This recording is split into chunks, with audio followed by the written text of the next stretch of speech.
Now let's come closer to our discussion. The first question to you: what is the plan for post-quarantine revival of businesses, and how the state can support the businesses?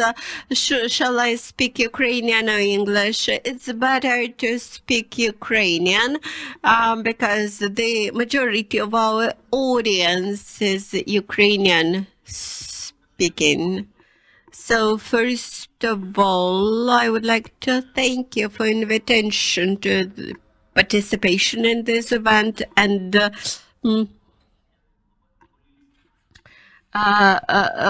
actually, these are very topical issues for businesses. Just a few days ago, I presented some criteria what should be satisfied to launch the 5-staged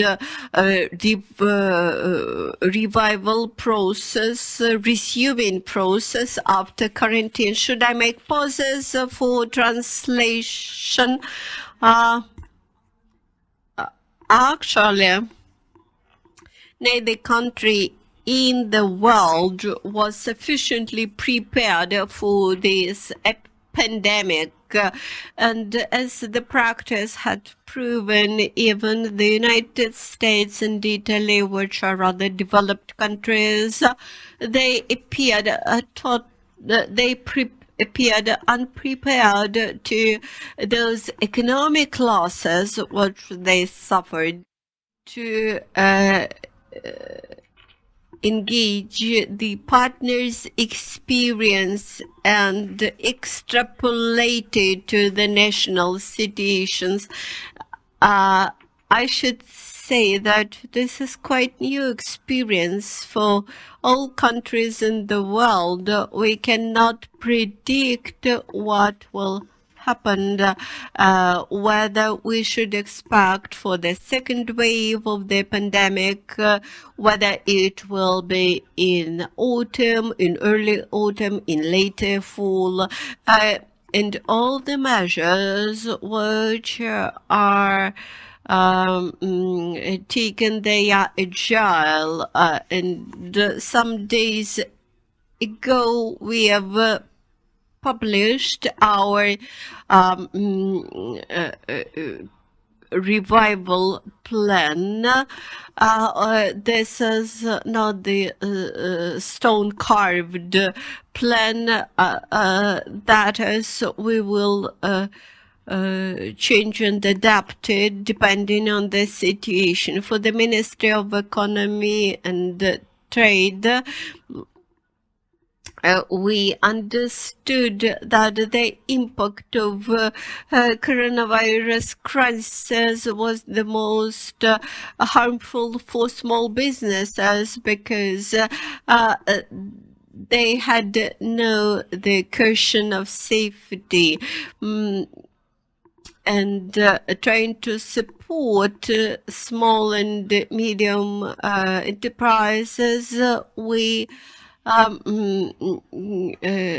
passed several laws which allow some tax exemptions for the SMEs that which supported growing unemployment, and actually this employment plan had just been launched recently. We also cut down the working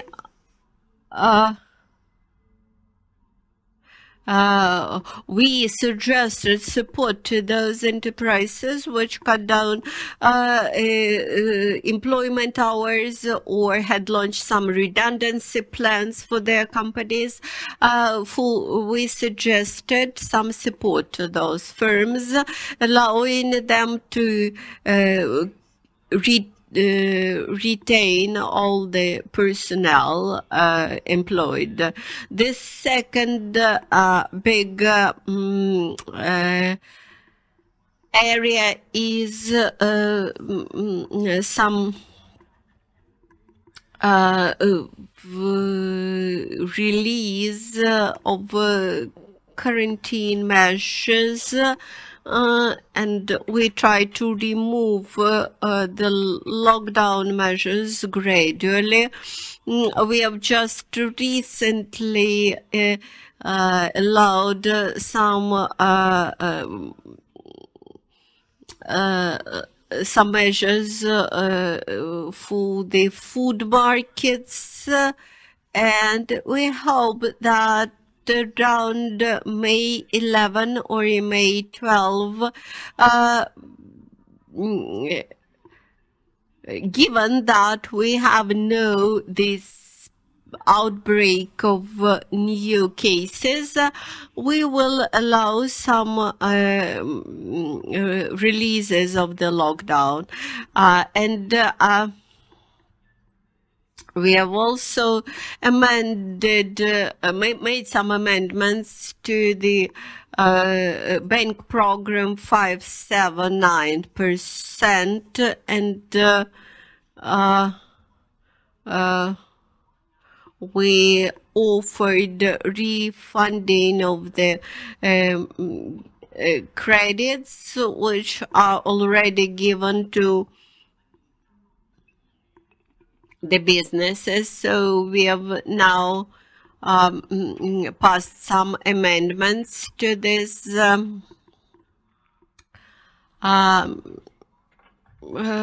program, and we will allow refinancing of the existing loans and refinancing of salaries to be paid to employers, etc. So these are key measures that will be taken. Then, as to the regional needs, in Ukrainian legislation, there was a limitation which did not allow regional programs to get more than one benefit type from the central budget. Now we have removed this limitation in the law number 540, and now the regional authorities which have funds allocated from the regional development fund, etc., they may apply for additional state support, additional support from the central budget for their local businesses. These are amendments that were made recently. Thank you, Dmitry. I would like to ask additional question. What are the measures taken by the ministry to stabilize the economy in the long-term perspective? We cannot speak about long-term measures only in the context of the ministry, because this brings in also the National Bank and other government agencies and ministries. Quite recently, the NBE had considerably cut down the interest rate up to 8%, and this will drastically increase the liquidity of bank system. We will soon reload the mortgage market and offer some supports for small and medium-sized businesses, and offer some credit guarantees to them. Now we are thinking about broader programs, how to support business and employment. Perhaps we will strengthen and support big construction programs and trying to launch the economy via infrastructural programs. And currently we are finalizing the state programs for employment via infrastructural construction.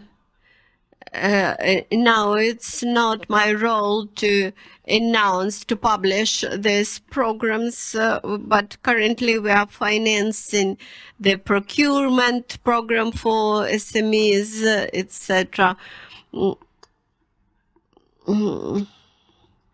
That is, we will offer broader procurement, state procurement program to SMEs.